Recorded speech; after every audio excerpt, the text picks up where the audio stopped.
Ya,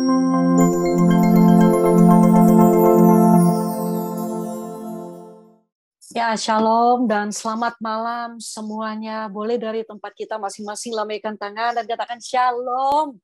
Puji Tuhan, malam ini kita bertemu kembali di pertemuan dan yang pertama ya, Understanding Bible in Depth, UBI yang pertama di tahun 2022. Saya percaya bahwa apa yang gereja kita lakukan dengan membuka, saya boleh bilang mungkin bukan kelas pertemuan seperti ini untuk memperlengkapi kita. Kita belajar lebih lagi tentang kebenaran firman Tuhan, tentu dari orang-orang yang sungguh-sungguh Tuhan pakai luar biasa, yang berkompetensi, yang punya kapasitas yang begitu dalam, begitu hebat ya. Seperti malam ini dengan tema persiapan mempelai Kristus. Tentu kita akan belajar bersama, kita akan mendengar bersama dari seorang hamba Tuhan, dan saya boleh menyapa shalom untuk Ibu, saya panggil Ibu ya, Gernaida Pahan. Saat ini beliau berada di Sorong, di sana sudah jam 9:30 malam ya Bu ya. Kita berdoa, jaringan bagus, di Jakarta juga barusan cuaca sangat tidak baik, tetapi puji Tuhan mulai reda, dan saya tahu Tuhan pasti menolong kita malam ini dengan jaringan yang bagus, juga di tempat Ibu yang saat ini berada di Sorong ya, Ibu Pendeta Dr. Gernaida Pakpahan, dan saya tahu bahwa memang Tuhan sudah mengirim hambanya. Malam ini kita siap untuk belajar bersama-sama, yang mau katakan amin. Kita akan sungguh-sungguh fokus, kita akan mendengar, dan saya tahu bahwa kita akan diperlengkapi. Bagaimana sih kita sebagai mempelai Kristus mempersiapkan diri, dan kita akan belajar banyak tentunya malam ini. Dan dari Jakarta, dari Hong Kong, dari beberapa tempat hadir malam ini untuk kita bersama-sama duduk diam. Betul ya? Nanti di akhir sesi tentu ada pertanyaan-pertanyaan yang bisa nanti diberikan kepada saya melalui chat, atau mungkin bisa pertanyaannya bisa dikirim langsung ke WhatsApp saya, atau lewat Pak Marci, atau mungkin ada beberapa ke Pak Filan boleh, ke Pak Mark Anthony boleh, nanti bisa diteruskan kepada saya. Tentu yang berhubungan dengan materi kita malam ini, tentang persiapan mempelai Kristus, supaya kita fokus dengan materi kita malam ini. Puji Tuhan, sebelum mulai saya mau ajak kita berdoa dulu bersama. Ya, siapkan hati kita. Bapa, di dalam nama Yesus kami mengucap syukur Tuhan bahwa Engkau boleh ada di tengah-tengah kami di dalam pertemuan Zoom malam ini. Kami mau belajar banyak, kami mau mendengar banyak. Roh Kudus menuntun kami, dan terlebih Engkau mengurapi hamba-Mu Ibu Gernaida yang Engkau pakai dengan luar biasa. Dan kami tahu malam ini mata kami akan tercelik, kami akan semakin kagum dengan Engkau, bahwa sungguh-sungguh Tuhan mengasihi kami, dan Tuhan membukakan banyak hal kepada kami lewat hamba-Mu ini. Terima kasih, kami tahu Tuhan, Engkau ada di tengah-tengah kami, dan kami serahkan acara kami dari awal sampai selesainya di dalam nama Yesus. Haleluya, sama-sama katakan amin. Sebelum saya serahkan kepada Ibu Gernaida, saya mau membaca supaya kita kenal, kita tahu ya. Mungkin beberapa bertanya, siapa itu ya? Gitu ya. Saya sih tahu, kenal sih enggak ya, baru ketemu sekali. Tapi saya sudah lihat Ibu beberapa kali karena saya mengikuti program e-learning, Bible e-learning. Jadi saya melihat Ibu dari dari program itu. Puji Tuhan bisa ketemu malam ini. Saya bacakan sedikit ya. Ibu Gernaida ini adalah dosen tetap di Sekolah Tinggi Teologi Bethel Indonesia. Beliau ya ditulis ahli, beliau sangat dalam di dalam bagaimana tentang perjanjian lama, teologi, biblika, hermeneutika, bahasa Ibrani. Nah, itu banyak sekali dengan pengalaman-pengalaman yang ada. Ya, kita bisa baca beliau dosen tetap, ketua STT Bethel Indonesia tahun 2008 sampai 2012, bahkan sampai tahun 2016, ketua program studi doktoral STT Bethel Indonesia, bahkan nanti sampai 24 pengurus pusat wanita Bethel Indonesia, pengurus Persetia. Nanti Ibu Gernaida akan jelaskan apa itu Persetia. Ketua Departemen Teologi BPH GBI, anggota Komisi Penerjemahan dan Penyebaran Alkitab Lembaga Alkitab Indonesia. Sampai di sini kita tepuk tangan dulu ya, Tuhan Yesus baik ya mengirim kita malam ini Ibu Gernaida. Ibu Gernaida bersama kita, dan pendidikannya sarjana teologi di Institut Teologi dan Keguruan Indonesia, Magister of Arts in Church Ministry, Institut Teologi dan Keguruan Indonesia, Magister of Divinity, Institut Teologi dan Keguruan Indonesia, Magister Teologi, Sekolah Tinggi Teologi Jakarta, Dokter Ministry, Sekolah Tinggi Teologi Injili Indonesia di Yogyakarta, bahkan Dokter Teologi, Sekolah Tinggi Teologi Baptis Indonesia. Kita bilang, wow, puji Tuhan ya. Dan saya tahu kita udah nggak sabar. Saya nggak berlama-lama lagi. Saya persilakan Ibu Gernaida, ini waktunya untuk Ibu. Silakan Ibu. Ya. Baik, salam Ibu Bapak sekalian. Suara saya bisa didengar Ibu Shirley. Terima kasih untuk perkenalannya yang luar biasa. Beberapa dari Bapak Ibu tentu saja saya kenal karena Pak Filano teman saya. Dan beberapa kawan yang lain ya. Selamat tahun baru bagi kita sekalian, karena ini masih di awal tahun baru. Saya senang bersama-sama dengan Bapak Ibu sekalian, apalagi dari berbagai daerah ya, Asia rata-rata ya. Saya tugas ke Sorong dengan Jayapura di dalam sampai minggu ke depan. Jadi saya baru tiba tadi pagi di Sorong, untuk melayani kawan-kawan di Papua Barat dengan Jayapura. Oke, Ibu Bapak izinkan saya share ya, nanti kalau banyak waktunya ya kita nanti berdiskusi banyak ya. Nah, semoga tidak ada handicap karena ini agak jauh di Sorong. Saya sampaikan dulu beberapa hal yang menjadi percakapan kita. Karena ini persiapan mempelai dari Kristus ya. Pertanyaannya gini, persiapan mempelai Kristus ini kebetulan kita di awal tahun, lalu apa urgensinya bagi kita? Kenapa isu ini menjadi penting bagi kita para pelayan Tuhan? Nah, kalau enggak, untuk apa kita belajar malam hari ini, kan begitu. Nah, Ibu Bapak, topik mengenai mempelai Kristus ini merupakan bagian penting di doktrin kitab suci. Nah, di dalam ilmu teologi ini kan bagian dari eskatologi. Semua kita percaya, baik saya maupun Bapak Ibu, menjadi mempelai Kristus ini kan menjadi cita-cita mulia. Untuk apa kita pelayanan, bersusah payah kalau kita kelak tidak dipersandingkan dengan mempelai Kristus. Jadi ini adalah cita-cita dari setiap orang. Persoalan di kita adalah masalah hermeneutik, masalah pendekatan terhadap kitab suci itu secara bertanggung jawab. Ini menjadi catatan pengantar saya. Nah, kita perlu bertanya, kalau demikian siapa yang disebut dengan mempelai Kristus? Karena ini kan persiapan menjadi mempelai Kristus. Term istilah mempelai Kristus di dalam Alkitab seringkali menggunakan pengantin perempuan atau mempelai perempuan, istri anak domba. Nah, ini hati-hati dengan istilah-istilah ini supaya kita nanti sama-sama bisa memahaminya. Nah, tetapi semua istilah ini dipakai untuk umat Tuhan, yaitu untuk orang Israel, gereja seperti kita sekarang ini, yaitu orang-orang yang dipersandingkan dengan mempelai laki-laki. Nah, mempelai laki-laki ini adalah merujuk kepada Yesus Kristus sendiri. Jadi ini istilah bagi kita ya.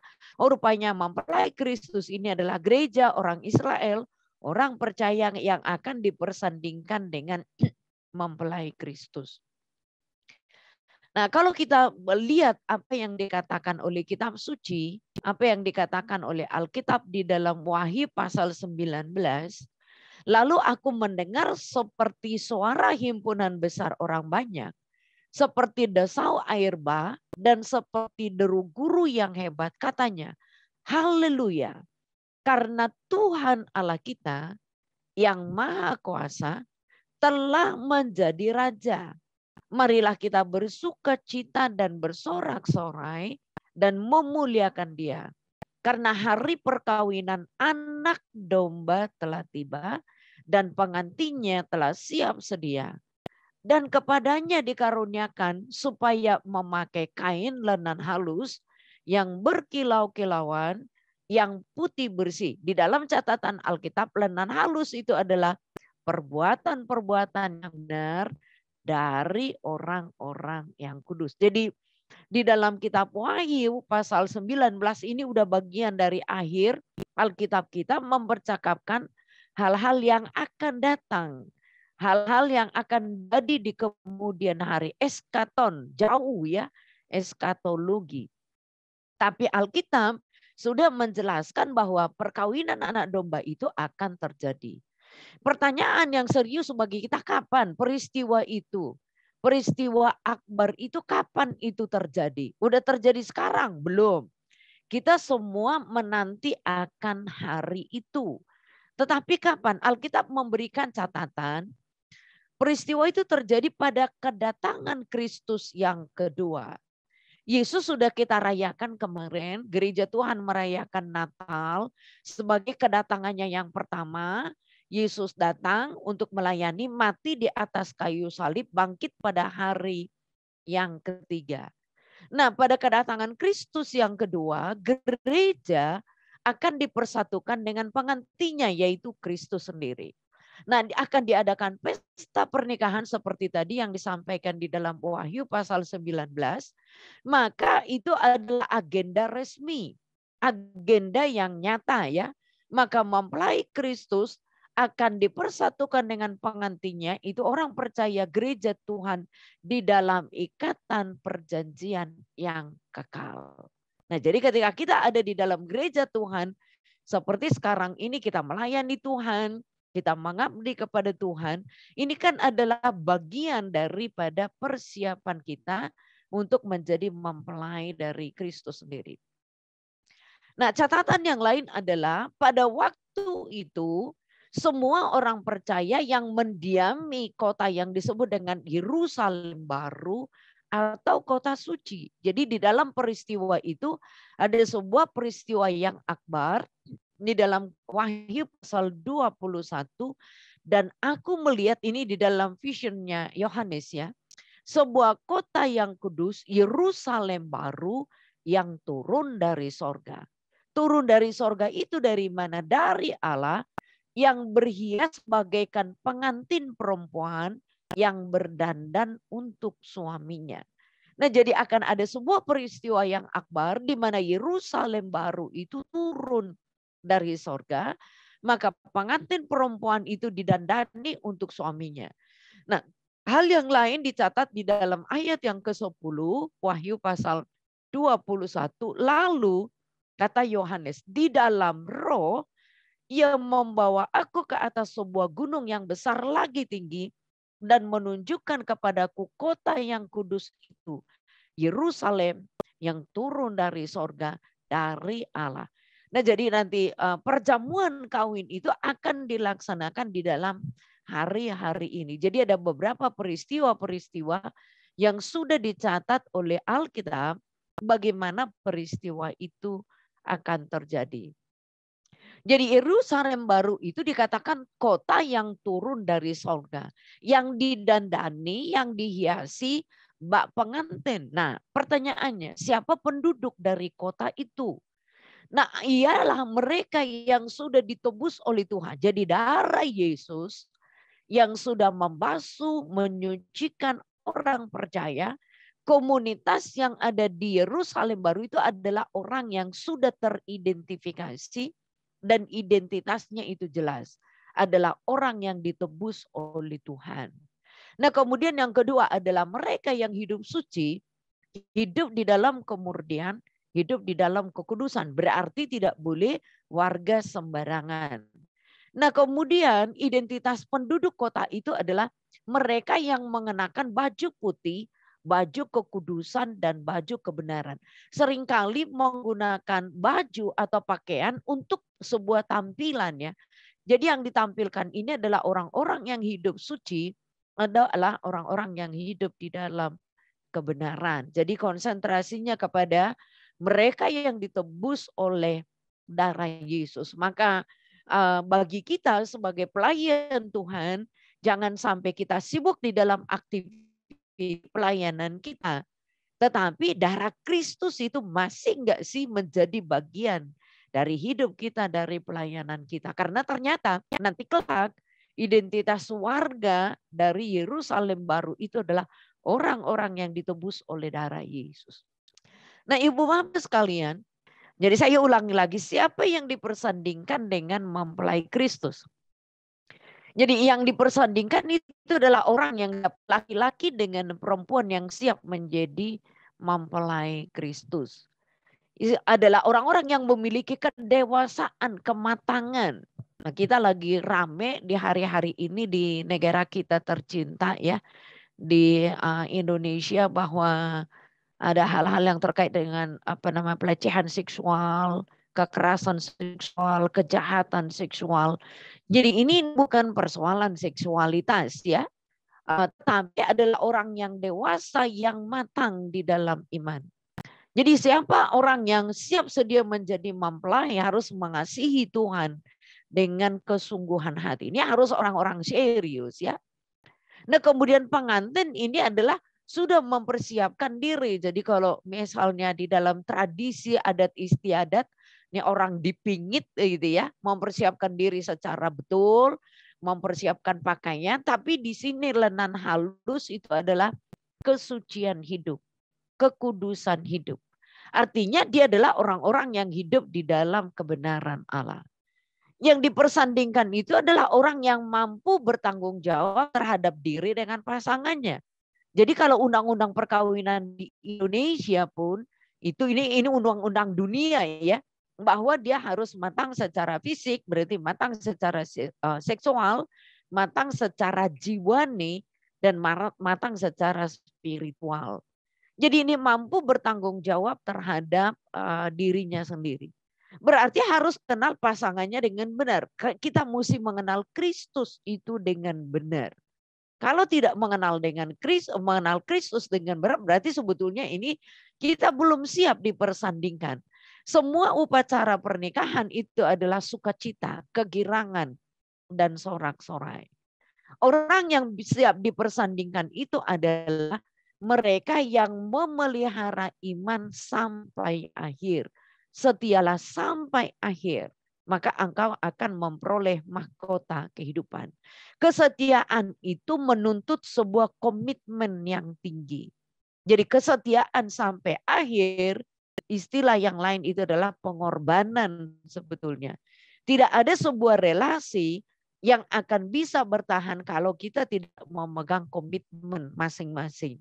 Tidak ada sebuah relasi yang akan berjalan dengan baik kalau masing-masing pihak itu tidak setia. Lalu Ibu Bapak kalau kita lihat apa yang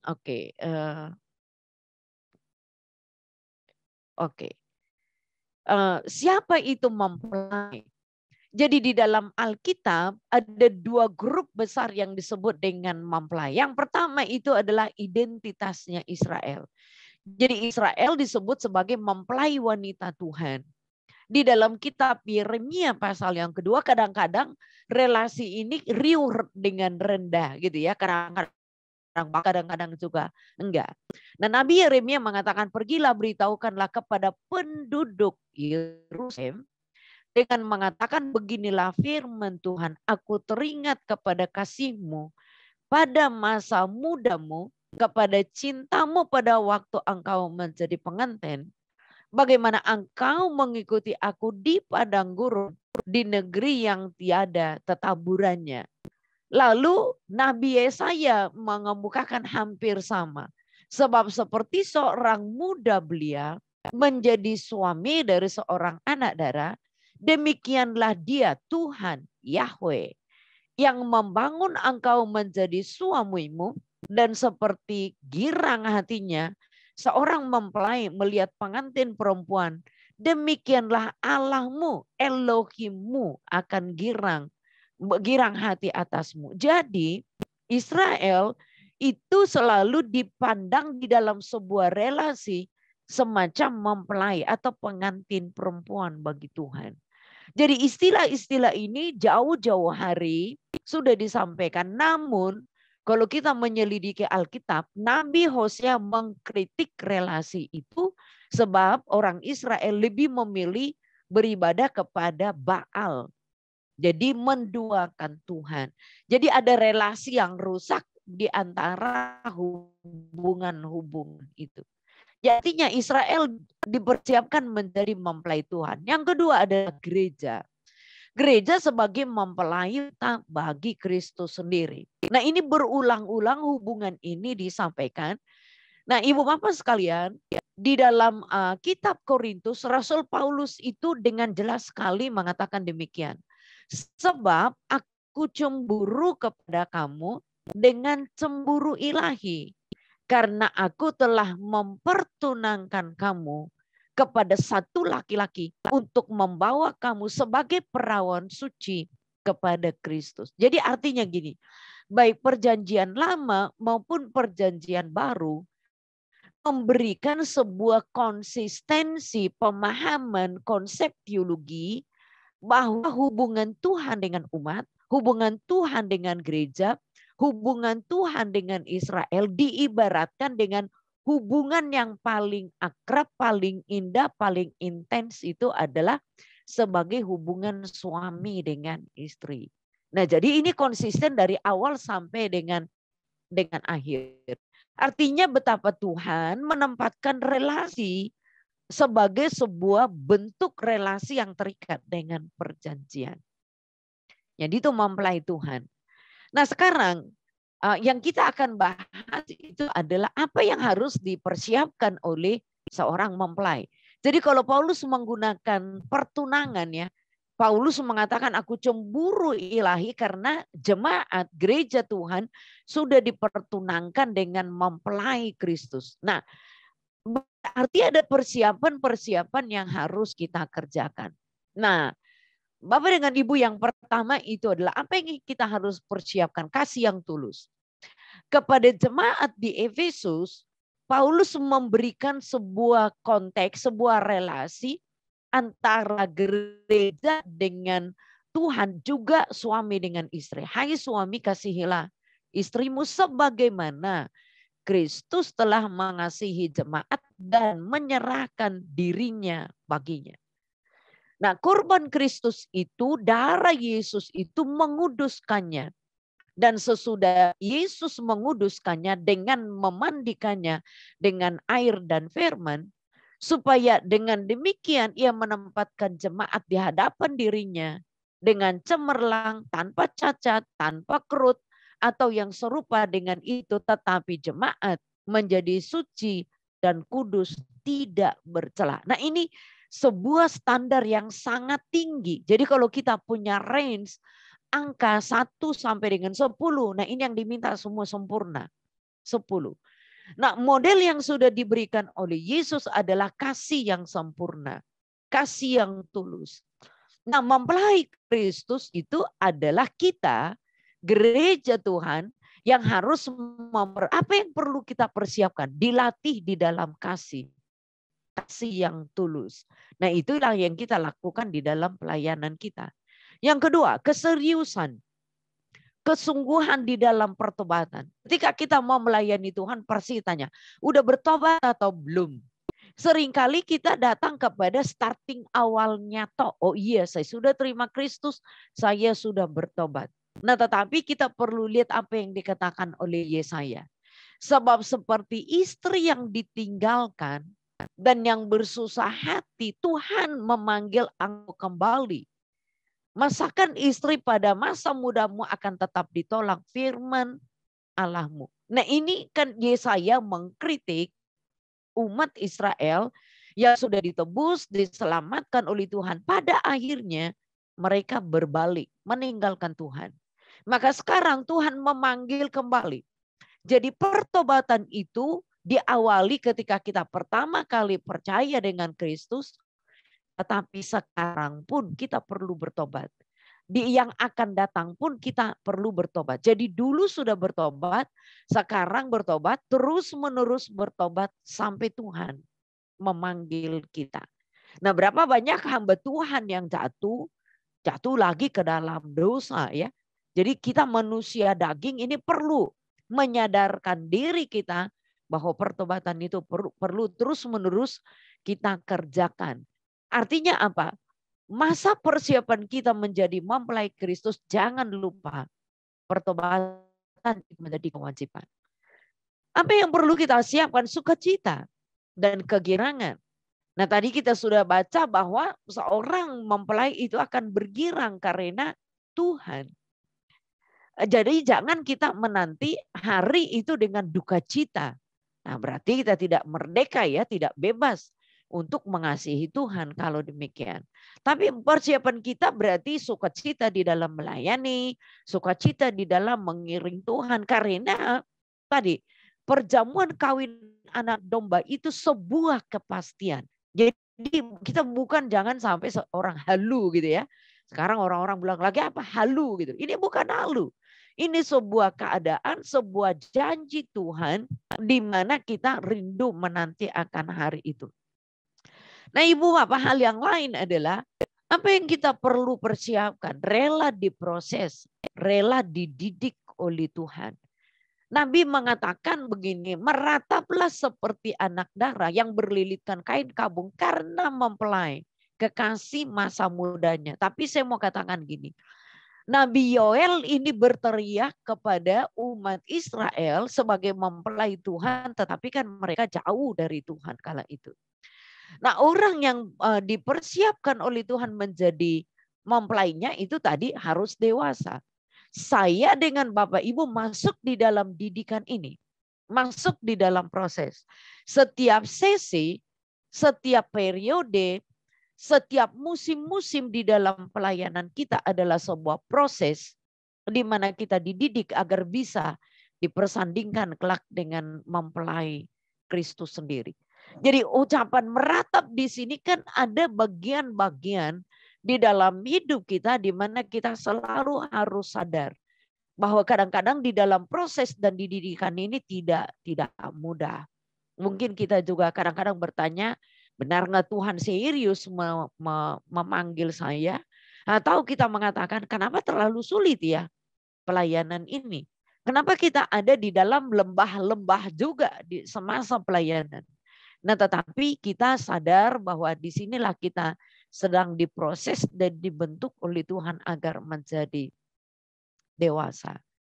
Nah, siapa yang akan dipersandingkan dengan mempelai Kristus itu? Apa persiapan kita? Nah, ini sangat bagus ya di dalam Matius pasal 25. Ini kan di situ ada sebuah gambaran yang sangat baik sekali tentang mempelai yang sedang ditunggu.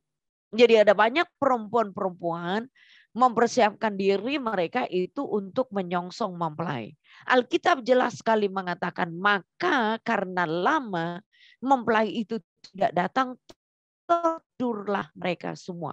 Semuanya tertidur, semua capek, semua lelah.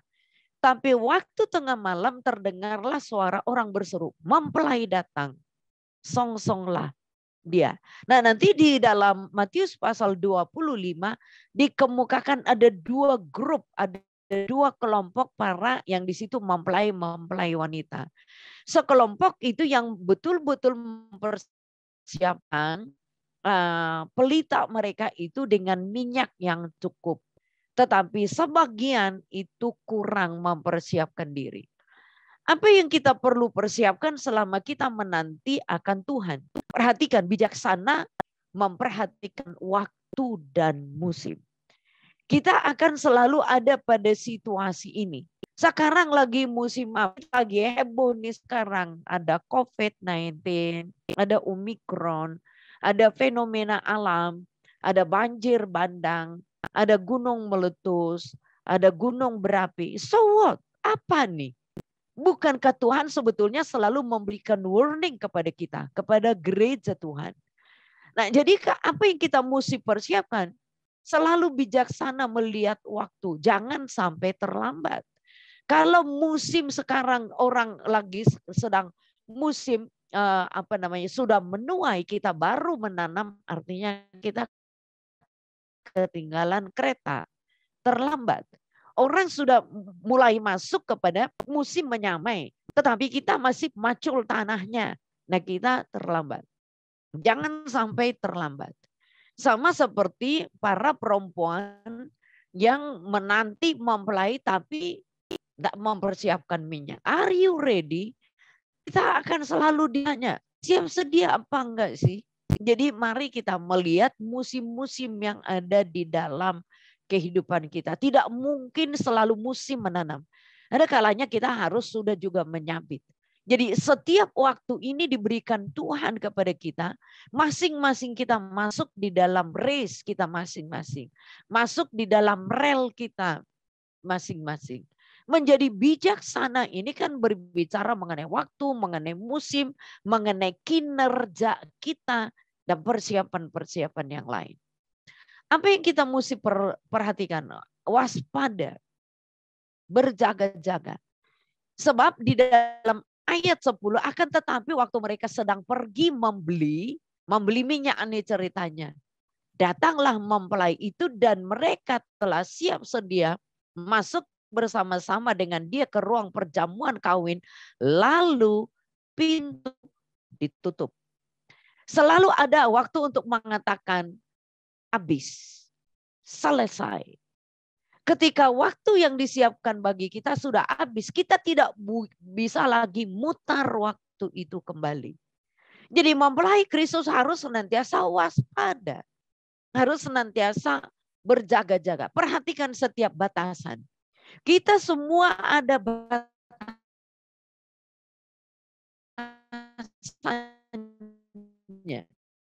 Tidak mungkin kita menghabiskan karena lokasi kita di mana kita sedang berada. Ada batasan. Tetapi di sisi yang lain ada kesempatan. Jadi yang kita harus lihat adalah bagaimana kita menggunakan kesempatan sebaik mungkin. Jangan ketika ada kesempatan kita leha-leha. Sementara nanti ketika waktu sudah datang buru-buru kita baru mau membeli minyak. Sudah terlambat. Nah, jadi lagu ya yang dulu sempat populer, terlambat sudah kau datang padaku. Nah, jangan nanti sampai nyanyian itu menjadi milik kita. Lalu Tuhan mengatakan, time's up, close, pintu sudah tertutup, kita sudah tidak bisa bikin apa-apa. Waktu adalah punyanya Tuhan. Ketika waktu ini adalah waktu perkenanan, karena kita akan selalu pakai dalil itu. Karena waktu ini adalah waktu perkenanan. Kalau Tuhan buka pintu, tidak ada yang bisa menutupnya. Tapi kalau Tuhan sudah tutup pintunya, maka kita tidak bisa lagi membukanya. Jadi selalu waspada. Batasan kita ada, tetapi di sisi yang lain, kesempatan kita ada. Dunia pelayanan kita sekarang berubah menjadi dunia yang digital, termasuk kita malam hari ini. Kita melakukan biasanya percakapan, pendalaman kitab suci itu secara onsite. Sekarang kita melakukannya secara online. Jadi dunia sudah berubah. Ada batasan tetapi di sisi yang lain ada kesempatan. Bagi kelompok tertentu ini adalah batasan, tapi bagi kita ini adalah kesempatan. Dan Tuhan akan selalu memberikan hikmat. Nah, Ibu Bapak, karena kita mempersiapkan diri, maka selalu ada penantian. Penantian ini adalah perjuangan. Tetapi akan datang waktunya apabila mempelai itu diambil dari mereka. Pada waktu itulah mereka akan berpuasa. Ada banyak percakapan-percakapan yang diberikan oleh Yesus kepada murid-murid sebelum Yesus disalibkan dan sebelum Yesus naik ke surga. Apa itu? Jadi ketika Yesus bersama dengan murid-murid dikasih banyak pelajaran. Nah, tetapi Yesus selalu juga sudah menyampaikan ada saatnya Yesus akan berpisah dengan mereka. Ketika Yesus mengatakan di rumah Bapakku ada banyak tempat. Murid-murid itu tidak mengerti apa yang dikatakan oleh Yesus. Nah, tetapi ternyata Yesus tidak selamanya bersama dengan mereka secara fisik, secara daging. Tetapi ketika Yesus naik ke sorga, barulah mengerti. Sinilah mereka perlu berjuang, perlu berpuasa, mengendalikan diri, mengendalikan situasi, mengendalikan pelayanan dan seterusnya. Selalu ada masa kita sedang menanti akan hari itu. Tetapi ingatlah ketika kita menanti akan perjamuan kawin anak domba, kita sekaligus berjuang, kita berlelah-lelah, kita berusaha, kita bekerja, memberikan yang terbaik selama kita masih hidup. Nah, Bapak dan Ibu, karena pernikahan itu merupakan sebuah penantian, tetapi kan tidak boleh kita menantinya di dalam duka, tetapi di dalam sukacita. Nah, Alkitab Yohanes mengatakan yang ampunya mempelai perempuan itu adalah mempelai laki-laki. Tetapi sahabat mempelai laki-laki yang berdiri dekat dia dan yang mendengarkannya sangat bersukacita mendengar suara dari mempelai laki-laki itu. Itulah sukacitaku. Dan sekarang sukacitaku itu penuh. Jadi ini ada Yesus dengan rasul kala itu sebagai sahabat-sahabat dari Kristus sendiri. Tetapi juga sebagai tim kerja dari Yesus. Nah, dikatakan bahwa mempelai perempuan itu harus dipersiapkan, gereja Tuhan. Dan mempelai laki-laki, yaitu Kristus sendiri, juga bersukacita. Jadi bukan hanya kita yang bersukacita, Kristus pun bersukacita. Jadi hari ini kan adalah sebuah selebrasi yang kita nanti-nantikan. Maka perjamuan kawin anak domba itu kita perlu songsong dengan sukacita. Nah, pernikahan anak domba satu hal yang lain adalah itu bersifat kekal. Jadi kalau kita bekerja dan melayani Tuhan karena kita sedang menanti untuk apa? Kekekalan. Maka datanglah seorang dari ketujuh malaikat yang memegang ketujuh cawan yang penuh dengan ketujuh malapetaka terakhir itu.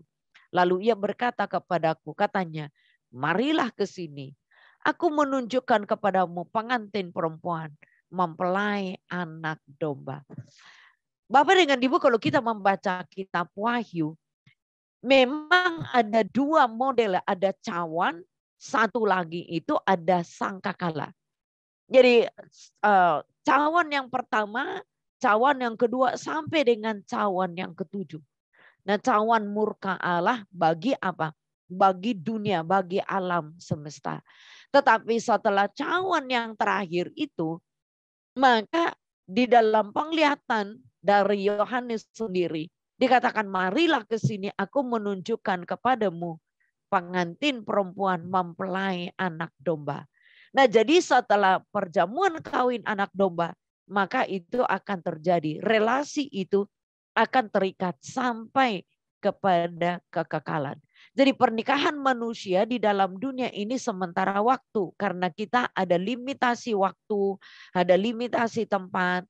Dan kalau yang kekal itu nanti akan datang, maka itu adalah perjamuan kawin yang akan mempersekutukan umat dengan orang percaya hingga kepada kekekalan. Nah, ini yang akan kita nanti-nanti. Jadi persiapan-persiapan kesinilah yang perlu kita bangun sekarang. Kita capek berlelah-lelah, tetapi yang kita akan nanti itu adalah kekekalan. Memang di dalam persiapan untuk hari-hari ini kan sudah ada peringatan-peringatan, ada warning-warning, ada sangkakala nomor 1, sangkakala nomor 2, sangkakala. Demikian juga dengan cawan murka Tuhan. Ada banyak orang banyak dekatkan dengan hari-hari itu sekarang. Nah, jadi entah apapun yang terjadi, sakit, penyakit, ada banyak gejolak yang terjadi di dalam dunia ini. Saya kira di awal tahun ini kita memulai berita ini menjadi sesuatu yang sangat baik sekali. Sambil kita mempersiapkan diri, kita waspada melihat apa yang terjadi di dalam dunia kita, di dalam jagat raya. yang ada sekarang ini supaya kita menjadi orang-orang yang bijaksana. Lalu Ibu Bapak sekalian, bagaimana respon kita sebagai hamba Tuhan? Yang pertama adalah percaya kitab suci. Bahwa apa yang dikatakan oleh kitab suci itu benar adanya. Jadi mempercayai kitab suci, dunia boleh prediksi apapun. Tetapi Alkitab itu adalah kebenaran. Maka kita percaya apa yang dikatakan oleh Alkitab. Kalau Alkitab mengatakan ada perjamuan kawin anak domba, maka kita yakin sepenuhnya bahwa Alkitab itu benar. Apa yang kita perlu lakukan? Meresponi dengan sukacita. Di dalam lembah-lembah kekelaman dunia pelayanan kita, kita tetap menanti dengan sukacita. Mengapa demikian? Karena janji Tuhan sendiri bagi kita. Apa yang kita mesti kerjakan sekarang, respon kita sekarang? Sekali Kristus, tetaplah Kristus. Memiliki iman yang teguh kepada Kristus. Dunia menawarkan banyak hal, ketakutan, putus asa, sakit penyakit, ketiadaan harapan. Semua para penafsir ramalan dunia itu selalu mengemukakan yang negatif. Nah, tetapi iman kita yang teguh kepada Kristus itu yang harus kita bangun terus-menerus. Dunia yang ada kita tinggali sekarang adalah dunia yang akan menuju kepada kebinasaan. Di mana orang-orang yang menjaga hidup suci itu menjadi aneh sekarang ya. Nah, jadi karena apa? Dunia menawarkan apa? Kekerasan, kejahatan, perselingkuhan, yaitu hari-hari pelecehan. Itu menjadi trending topic, menjadi viral di hari-hari ini. Seolah-olah hidup suci udah nggak zaman loh, kan gitu kan sekarang ya. Jadi hidup kudus, so what gitu tuh. Nah, tetapi Alkitab mengajarkan kita demikian, menjaga hidup yang suci. Ingat, apalagi kita pelayan Tuhan, ini mesti warning, tabung minyak kita itu mesti penuh. Nyata tabung itu, jadi kandil itu di kemah suci harus nyala terus. Para petugas bait suci harus mengisi kandil. Supaya apa? Supaya menorah itu akan nyala terus. Jangan sampai karena kesibukan kita, maka tabung minyak kita itu menjadi habis. Seperti perempuan-perempuan yang kurang bijak itu ya. Nah, di hari-hari terakhir baru mau beli minyak. Tabung nih urapan yang baru itu harus menjadi milik kita. Segala sesuatu yang kita lakukan perbuatan baik dengan syukur. Lakukan seperti untuk Tuhan. Berjaga-jaga dan berdoa. Pasti ini kuncinya. Karena ini adalah nasihat dari Yesus sendiri ya. Berjaga-jaga berdoalah. Nah, roh penurut tapi daging itu lemah. Nah, ini beberapa catatan yang saya sampaikan. Terima kasih. Kita boleh berdiskusi. Puji Tuhan. Ya, puji Tuhan. Terima kasih Ibu Gernaida. Berapa banyak yang diberkati. Saya percaya kita semua diberkati dan tentu pengen dengar terus lagi ya. Tapi ini memang karena waktu yang ada, beberapa tadi mungkin masuk juga agak terlambat. Mungkin saya sedikit saja, tadi saya mencatat mengenai poin-poin yang tadi untuk apa kita persiapan apa yang dilakukan. Saya hanya bacakan supaya beberapa teman nanti akan ada juga ditayang kembali. Kita bisa dengar lagi pengajaran pada malam hari ini ya, di tayangan melalui YouTube dari GBI City Tower. Tetapi saya bacakan aja tentang yang pertama itu, memberikan kasih yang tulus ikhlas, ini persiapannya. Yang kedua itu kita hidup dalam pertobatan. Itu poin yang kedua. Lalu poin yang ketiga, terus di dalam sukacita dan kegirangan, sukacita dalam melayani, dalam mengikut Kristus. Yang poin yang keempat yaitu harus rela diproses dan dididik, bahwa kedatangan Tuhan dan perjamuan kawin anak domba itu sebuah kepastian. Tadi Ibu Gernaida bilang bukan halu gitu.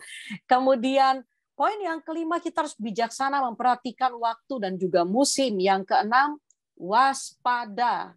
Selalu akan ada saat di mana kita akan mendengar selesai.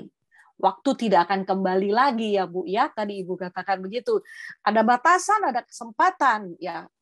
Jangan sampai seperti lagu Pampers tadi ya Bu ya. Terlambat sudah kau datang padaku. Ya gitu. Kayaknya Pak Filan tahu lagu ini komplit gitu. Kemudian yang ketujuh, selalu ada penantian di dalam dan perjuangan kita. Poin ke-8, harus menanti dengan sukacita. Begitu. Dan yang poin ke-9 tadi, pernikahan anak domba Allah itu bersifat kekal. Itu bersifat kekal. Oke. Malam ini kita akan berdiskusi dan saya sudah menerima beberapa pertanyaan dari semua yang hadir. Saya boleh sampaikan, nanti Ibu Enaida boleh memberikan penjelasan atas pertanyaan ini ya Bu ya. Yang pertama, ada yang bertanya begini, saat perjamuan kawin anak domba terjadi, bagaimana dengan anak-anak kita yang belum dewasa, belum mature, apakah akan tetap diangkat sebagai mempelainya? Silakan Ibu. Oke, wah ini pertanyaannya susah juga ya. Jadi, oke, saya bicara dua hal. Yang pertama tentu saja kita sedang mempercakapkan relasi antara kita dengan Tuhan di sini. Jadi artinya ini bukan bersoal mengenai usia ya. Jadi usia apakah sudah sangat tua, berarti ini sudah sangat tua atau separuh tua, itu bukan. Jadi setiap orang percaya ada kesempatan untuk dipersandingkan dengan mempelai Kristus. Yang kedua mengenai anak. Nah Alkitab dari awal sudah menyatakan bahwa mendidik anak di dalam iman itu adalah tanggung jawabnya orang tua. Jadi orang tua memiliki andil besar kepada siapa itu anak percaya. Jadi kita tidak bisa lepaskan hanya kepada Sunday School atau kepada sekolah. Tetapi tanggung jawab mendidik anak itu adalah orang tua. Memperkenalkan Kristus kepada anak itu adalah orang tua. Nah kalau begitu, kalau anak-anak dipersandingkan dengan mempelai Kristus, ini bukan perkawinan fisik ya seperti seorang laki-laki dengan perempuan. Ini bukan relasi seksual. Tetapi adalah hubungan antara Allah yang kekal dengan umatnya. Kalau itu anak-anak dipersandingkan dengan mempelai Kristus, yes. Nah tetapi, nah ini yang paling penting. Anak-anak ini kenal dengan Kristus apa bukan? Iya kan? Di dalam kitab Injil betapa banyaknya Yesus memberikan anak kecil sebagai model. Ya kan?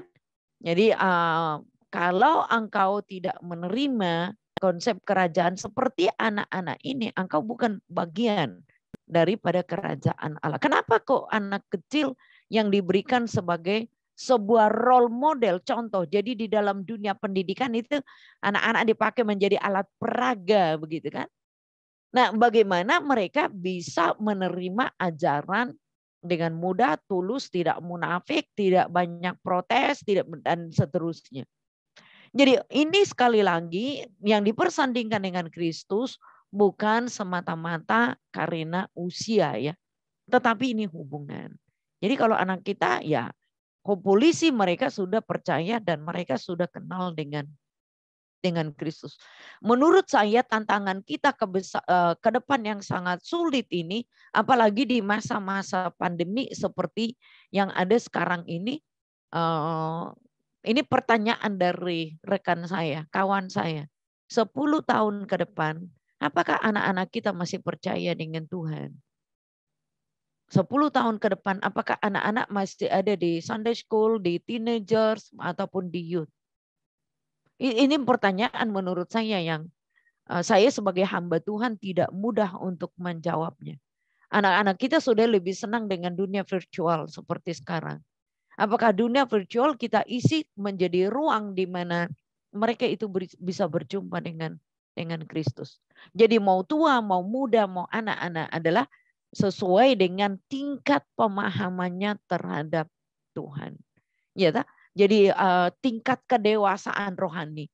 Sebab sekalipun umur kita udah tua, apa menjamin kita matang secara rohani? Nggak ada jaminan itu. Atau anak-anak, oh karena dia muda dia tidak tahu tentang Tuhan. Belum tentu.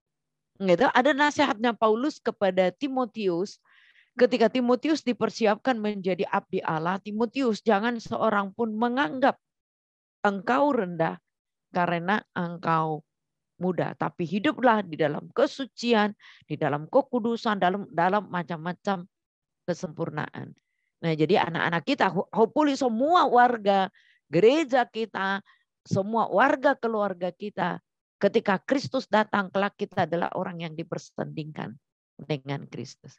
Gitu ya, Ibu. Puji Tuhan. Jadi saya menangkap satu poin sedikit yang tadi disampaikan. Ini banyak orang tua yang hadir yang punya anak-anak. Nah, ini pesan untuk kita semua. Para orang tua yang hadir, perhatikan anak-anak. Bawa mereka, didik mereka di dalam takut akan Tuhan. Karena bukan hanya menjadi tanggung jawab guru sekolah minggu ya Bu ya. Orang tua, para orang tua bilang amin. Iya, ini pertanyaan berarti ditujukan untuk setiap orang tua untuk mendidik anaknya. Ibu, masih ada beberapa pertanyaan, saya lanjut ya Bu. Nah, ini pertanyaan yang berikut. Tadi di dalam persiapan yang dikatakan ada 9 tadi, salah satunya mengenai pertobatan. Pertanyaannya begini, bagaimana aplikasi kerjakan pertobatan itu di dalam hidup kita sehari-hari? Oke, Paulus menggunakan beberapa hal ya. Jadi ada yang dikatakan bahwa menerima Injil, mengaku Yesus sebagai Tuhan dan Juru Selamat itu selamat. Nah, itu jelas di dalam Roma. Tapi ini kan para petobat baru. Sementara di dalam kitab Filipi dikatakan kerjakan keselamatanmu itu dengan takut dan gentar. Nah, ini berbicara apa? Apa namanya ya? Seringkali kita kan sibuk dengan aktivitas harian kita. Nah, tapi persoalannya kita lakukan ini di dalam konteks kita di dalam dunia pertobatan apa enggak? Kalau saya adalah hamba Tuhan tapi saya bunuh karakter rekan sesama saya, ingat, saya bukan orang yang bertobat. Saya bunuh karakternya sesama pelayan Tuhan. Nah, apakah saya misalnya playing victims? Saya bertobat apa enggak sih? Jadi di dalam bukan hanya kita mengatakan, oh saya sudah bertobat terima Kristus. No.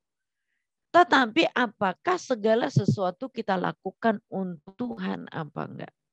Nah ini kan yang paling penting.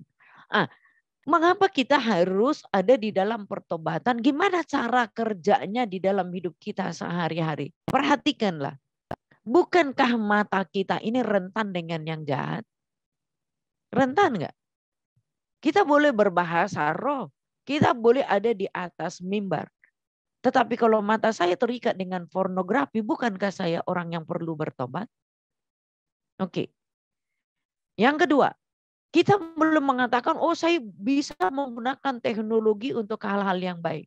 Tapi kalau kita pakai jari kita untuk membuli sesama hamba Tuhan, bukankah kita orang yang perlu bertobat? Ya kan? Kita menyebarkan hoax dengan bullying. Oke. Bukankah saya ini adalah orang yang perlu untuk bertobat? Nah kalau misalnya kita lihat sekarang, saya boleh menjadi YouTuber, tetapi saya menghancurkan orang lain supaya follower saya menjadi banyak. Bukan saya orang yang perlu bertobat? Itu bukan terlepas daripada, oh Grenada ini identitasnya sebagai pendeta. No, tiap hari saya harus bertobat. Karena mata saya rentan dengan dosa, telinga saya rentan dengan dosa, mulut saya bisa gosip.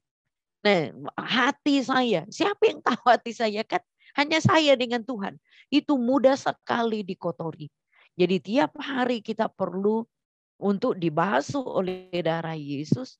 Nah, tiap hari kita perlu hidup di dalam pertobatan. Nah, itu akan kelihatan di dalam apa? Di dalam pelayanan kita. Maka pelayanan kita menjadi pelayanan yang terbuka, yang jujur, bukan pelayanan yang munafik. Nah, coba Kita boleh melayani dengan serius di gereja, tetapi apakah relasi-relasi itu juga ada di dalam rumah? Saya boleh khotbah 1000 kali, tapi apakah saya betul-betul mempraktekkan itu di dalam hubungan saya dengan suami saya, dengan anak-anak saya?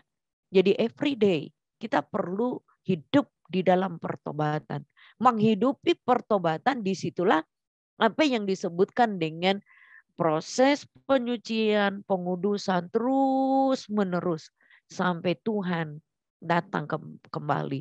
Jadi sudah, sedang, dan akan. Nah itu yang kita mesti, sehingga kita tidak hidup untuk masa lampau.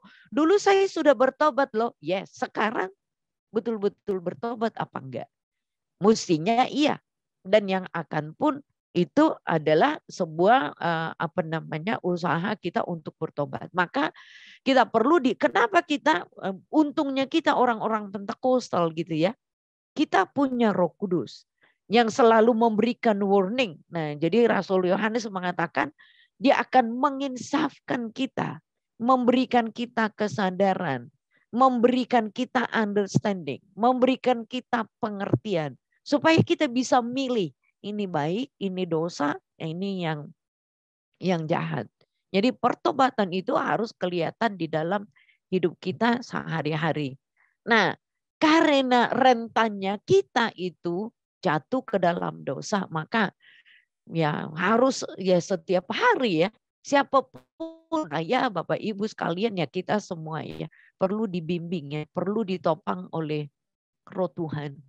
Supaya apa, kita bisa hidup, kita tidak kan bukan manusia robot juga ya. Jadi bukan manusia steril juga. Nah, sehingga kita lebih sakti separuh malaikat gitu. Enggak, kita manusia daging adanya.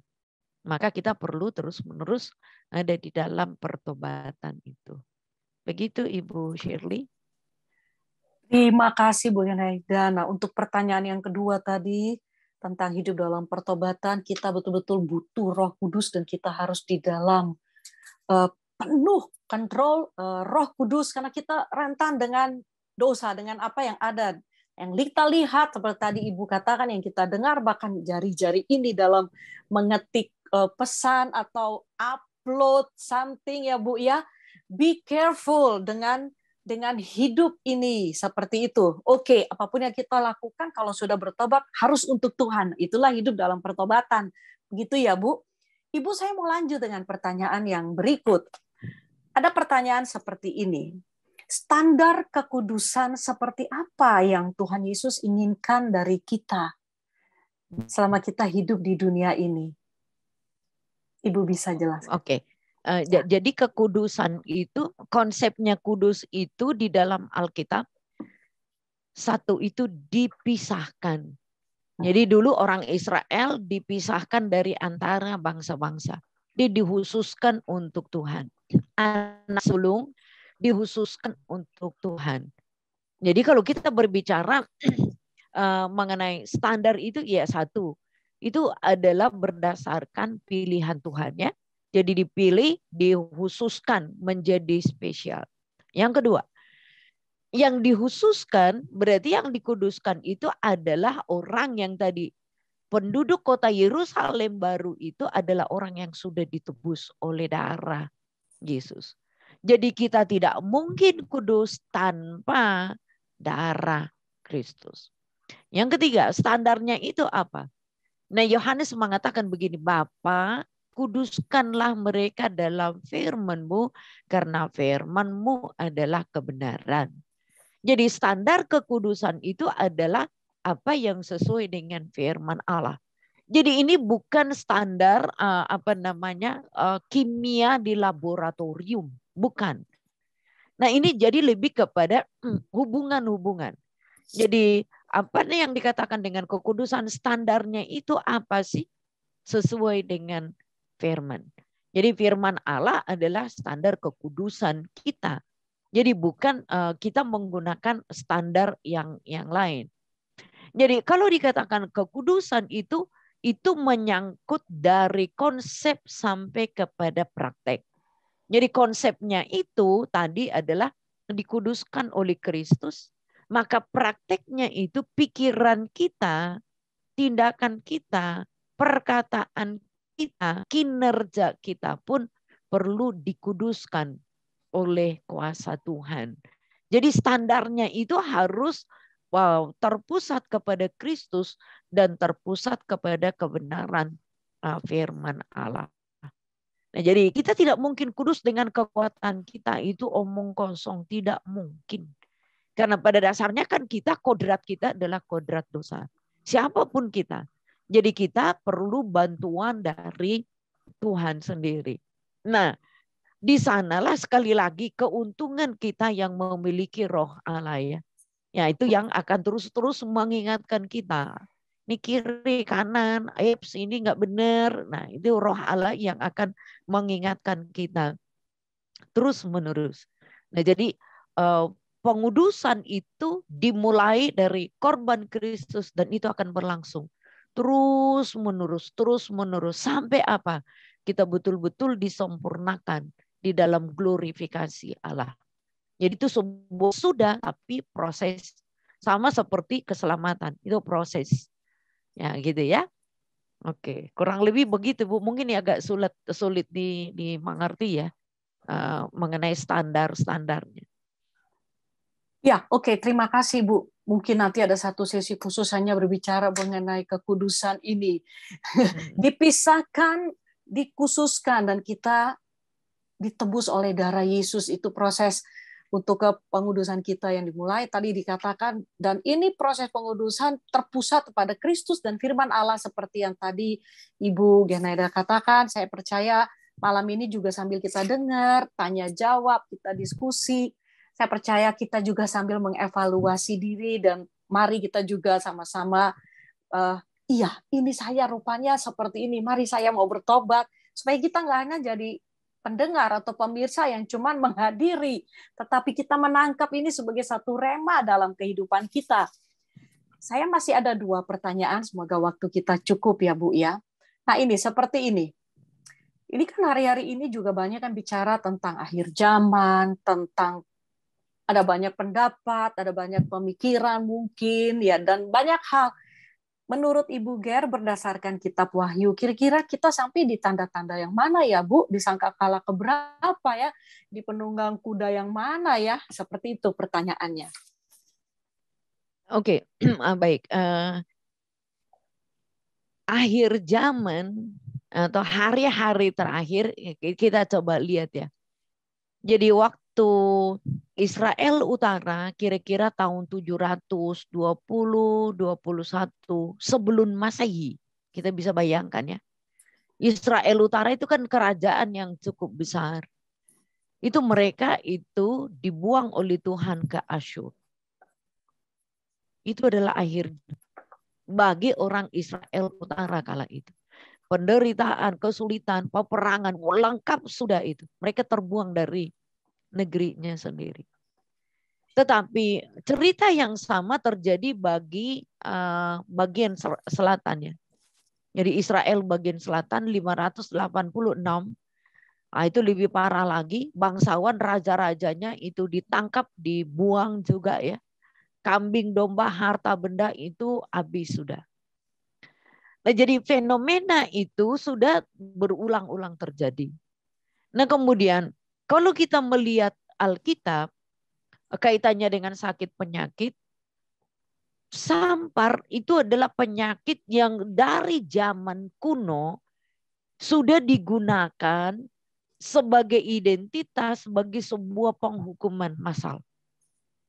Ya kan? Jadi di satu sisi dari dunia medis, di sisi yang lain itu sebagai bentuk hukuman Tuhan. Jadi penyakit sampar itu bisa datang dengan berbagai cara. Ada yang karena masalah higienitas,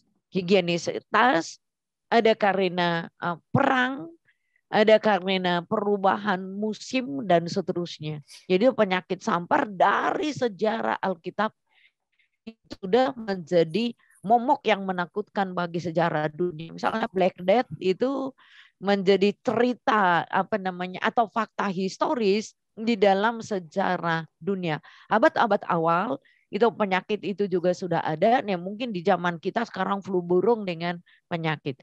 Nah, jadi kalau kita lihat Kita ada pada zaman di mana? Nah, seringkali kan kita tahu corona itu kaitannya dengan apa namanya? Saya bikin penelitian waktu itu, majority hamba Tuhan di GB itu percaya itu di di Wahyu pasal 13-16 itu adalah tanda-tanda dari akhir zaman. Tapi Tuhan belum datang. Nah itu lalu gimana? Kok kita katakan oh berarti nubuatnya itu salah? Tidak. Jadi di dalam periode-periode tertentu memang betul ada akhir zaman yang sudah berlangsung di dalam periode itu. Saya sudah katakan yang ribuan tahun yang lalu itu terjadi. Lalu kita bagaimana sekarang? Apakah misalnya apa namanya kalau misalnya berbagai ragam penyakit, kemudian tanda alam, fenomena alam, bencana alam itu sudah komplit. Betul ya? Nah kalau kita bandingkan dengan Matius pasal yang ke-24. Nah tanda di akhir zaman itu misalnya bangsa berperang udah dari zaman Bahela. Perang dunia pertama, perang dunia kedua. Nah kemudian kalau kita lihat nabi-nabi palsu dari dulu sudah ada. Ya tak? Nah tetapi apa yang kita perlu lihat? Satu, Injil kerajaan harus sampai di seluruh bangsa, tak etnik. Udah belum? Saya berharap di periode kita ini itu digenapi karena dengan teknologi sekarang bagian mana yang tidak bisa dimasuki oleh teknologi ya. Nah, jadi kita jauh sekarang ini pun bisa dipertemukan di dalam dunia virtual seperti sekarang ini. Nah, jadi Injil itu harus sampai kepada seluruh suku bangsa. Indonesia aja masih banyak suku-suku belum mendengarkan Injil. Ya kan? Jadi catatan-catatan di 5 tahun yang lalu itu kan 132 terasing di Indonesia tok. Sudah belum? Menurut saya masih banyak suku-suku yang belum. Saya baru pulang dari Toraja ya. Jadi masih di pedalaman masih banyak suku-suku itu tidak terjangkau. Barangkali seperti tempat saya sekarang Papua, Kalimantan. Nah jadi masih ada karena itu bukan bangsa. Tapi suku bangsa tak etne. Di mana segala suku bangsa akan memuja kepada Tuhan. Nah kita sedang menanti itu. Yang kedua adalah kalau dikatakan pembinasa keji itu di bait suci. Dulu ada Antiochus Epiphanes itu membakar babi di bait suci orang Yahudi menajiskan. Itu sudah pernah terjadi. Jadi bagian-bagian dari nubuat dari Nabi Daniel itu sudah digenapi. Tetapi kita satu bagian di mana pemerintah keji itu menyatukan seluruh bangsa. Kita belum lihat itu. Sampai dengan sekarang. Kedatangan Tuhan belum. Nah jadi kita kalau kita katakan di hari akhir, di periode kita ini ya itu hari akhir buat kita. Ya kan ya itu sangat jelas. Kalau kita hidup 100 tahun lagi, kalau hari itu masih terbuka karena itu kan yang disebut dengan hari akhir itu kan buka masalahnya. Jadi itu bukan apakah 24 jam tidak, lebih kepada sebuah periode satu-satuan waktu. Jadi menurut saya yang jauh lebih penting bukan cawan berapa, cawan murka itu sudah ada di dalam histori kita. Kalau kita kalau dulu tidak boleh jual beli, itu umat Allah di gereja perdana itu pun sudah begitu. Jadi kan kehidupan orang percaya itu kan mereka dipersekusi, dianiaya dan seterusnya. Jadi kenapa Petrus itu termasuk rasul yang menderita, dia melayani untuk orang-orang yang diaspora kala itu. Karena jelaskan warga gereja itu bukan saja dipersekusi. Kalau Bapak Ibu baca di dalam Wahyu pasal 2 sebetulnya, itu kan ada Kaisar Domitianus yang mewajibkan menyembah kepada binatang juga ya, kepada patung dan seterusnya. Yang tidak mau menyembahnya kan dibuat untuk menjadi apa? Tontonan, menjadi bahan apa namanya ya, makanan untuk anjing lapar. Itu kota Smyrna itu. Bahkan orang untuk 10 hari di penjara aja nggak tahan itu, akan mati. Bukan saja kekurangan makanan, kedinginan dan seterusnya, itu lebih parah daripada yang kita lihat di hari-hari sekarang ini. Nah, disitulah Polikarpus sebagai abdi Allah yang disajukan pada kaisar, kalau enggak Anda mati. Berapa banyak kaisar dari Roma itu sebagai figur atau tokoh yang sangat sentral yang membuat orang Kristen itu jadi. Nah, jadi kalau kalian lihat fenomena ada di kita ya. Jadi kalau Bapak Ibu peduli lindungi nggak bisa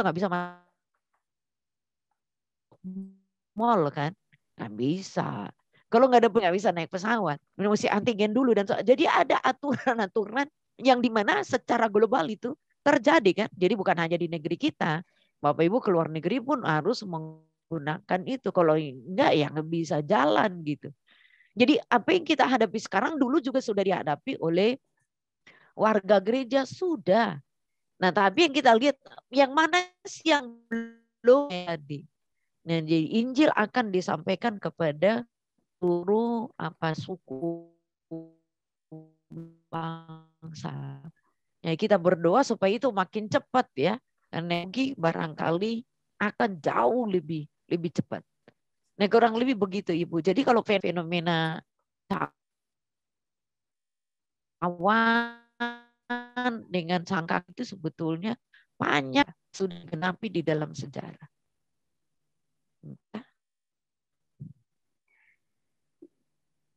Ya, oke. Silakan Bu.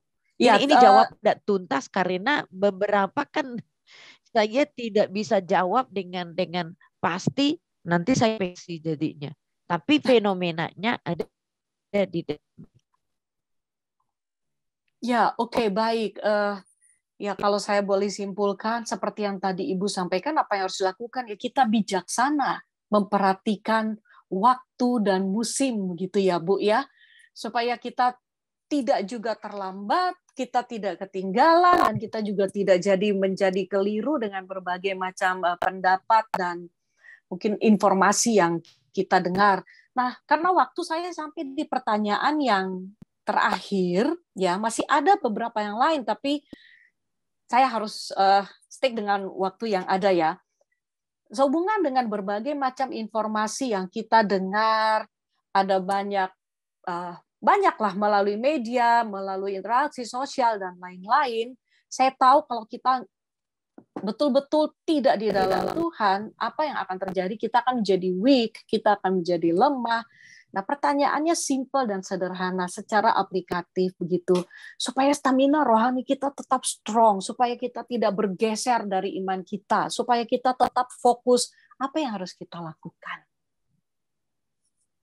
Itu pertanyaannya. Oke. Ini pertanyaan yang paling sulit justru ya. Nah, jadi sebetulnya sederhana, pegang Kristus sudah. Sekali Kristus tetap Kristus. Ya, dunia itu kan boleh bergoyang, boleh dia bergelora. Tapi sekali kita di dalam Kristus, tetap di dalam Kristus.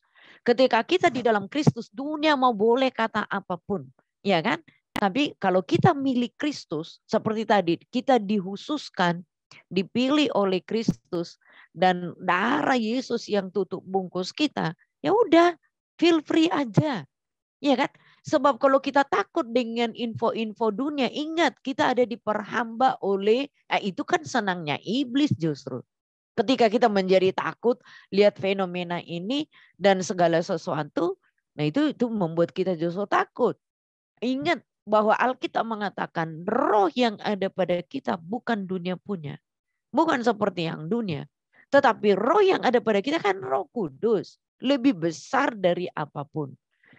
Nah, yang kedua adalah kita harus sadar dunia ini memang bukan destiny akhir kita. Kan yang itu tadi, kekekalan itu. Maka seluruh orientasi kita kan adalah ke sana. Rumah kita sementara. Jabatan kita sementara. Kedudukan kita sementara. Nah, jadi kalau kita fokus kepada yang sementara, kita menjadi kecewa. Tetapi kan kita harus ubah paradigmanya. Apa yang ada pada sekarang kita nikmati untuk apa? Kekekalan. Oh, masih boleh pelayanan, syukur kepada Tuhan. Masih ada pelayanan loh. Kalau udah nggak sempat pelayanan, wah kita kan Akan kecewa ya. Oh, kalau masih bisa ada di dalam rumah bersama dengan keluarga, puji Tuhan. Kalau masih ada kesempatan bisnis, puji Tuhan. Kalau masih ada kesempatan belajar, puji Tuhan. Nah, jadi ini kan yang tadi saya katakan, kita bekerja dengan rasa syukur, ya kan? Para nabi seperti Elia itu kan udah melalui juga masa-masa sukar seperti yang kita nikmati seperti yang ada sekarang. Nah, jadi kita mesti fokus kepada ya kekekalan. Jangan fokus kepada dunia yang sementara ini. Oh, itu kan munafik. Kita masih tinggal di dunia. Yes, betul. Tapi kan kita tidak bisa terikat dengan dunia ini. Kita mesti bijaksana juga menyaring setiap info. Nah, karena apa? Kan bad news is a good news. Kan begitu ceritanya. Itu kan di dalam dunia media ya. Bad news is good news. Kita harus balik. Evangelion, kitab suci itu adalah kabar baik. Kabar sukacita. Jadi berpegang teguh kepada apa firman Allah sebagai good news. Dunia mau apa bad news, kita harus terangi dengan good news. Jadi good newsnya itu apa? Alkitab kan selalu mengajarkan begini. Di tengah-tengah penderitaan. Kalau Bapak Ibu nanti baca perjanjian lama. Di tengah-tengah hukuman pun Tuhan selalu membuat sisa. Menyelamatkan sisa. Walaupun itu yang terkecil. Bukankah kita sisa itu sekarang? Maksudnya kita berterima kasih kepada Tuhan. Kalau kita masih bisa zooming sekarang ini. Coba berapa banyak orang pengen belajar, pengen tahu. Ini nggak bisa loh. Tapi kalau kita ada seperti sekarang. Ini bukannya blessing buat kita. Ya, jadi jangan kita sampai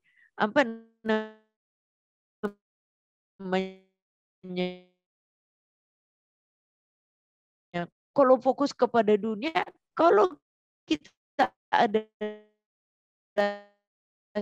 sisa atau kita saya balik lebih bagus begitu, kita adalah orang dengan gelombang gelora akan